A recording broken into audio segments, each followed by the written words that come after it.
Bagi khubor ka Batesi TV. Ka umdi basnyambak penjaslian. Rupa Premium Meghalaya. समझते हैं कि ये एक वाटर बॉम्ब हमारे ऊपर पड़ा हुआ है जिसको हमने डिफ्यूज करना है, इसको खत्म करना है।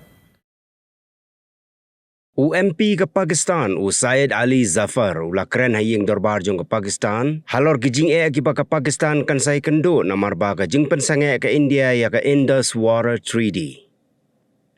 Ali Zafar ulah kerpadi ke Sarkar Pakistan da ke baong. Pelip no yau bom lem gemta ginong syong shnong jong ke Pakistan kin sayap tengan. Ulaong ba khandai pho na ka shispa na ka jingdon kam ke Pakistan kadai na ka wa Indus ka ka bapen poi syaki jaka rep ru kadai na ka wa Indus ki dam ban penmi boarding ru kadai na ka wa Indus kum tau laong badon kam ban penbet kerki ya kani ka kam ban pelip no yo bom yo ba ki pait ba ki yap thengan. Ka Indus Water Treaty kadai ka soskular baka India bat ka Pakistan kilaya soy bania samlang ya ka nagi henreu teli giwa henrei ka India kala pensange no ya kani ka soskular hadien ka jingsha hiartma hagi leno ha Pahalgam ya ka baka India kala keren syai baka bat ka snam kamla ban tuit lang haju.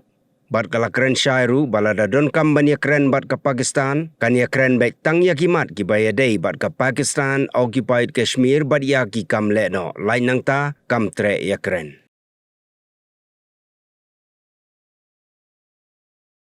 हम अगर ये पानी का क्राइसिस नहीं अभी सॉल्व करेंगे तो हम भूखे मर सकते हैं। उसकी वजह ये है कि इंडस बेसिन जो है वो ही हमारा लाइफलाइन है।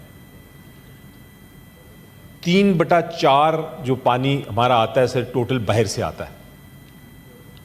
हमारी 9 में से 10 में से 9 लोग जो है ये इंडस वाटर बेसिन के ऊपर ही रिलाय करके अपनी ज़िंदगी बसर कर रहे हैं।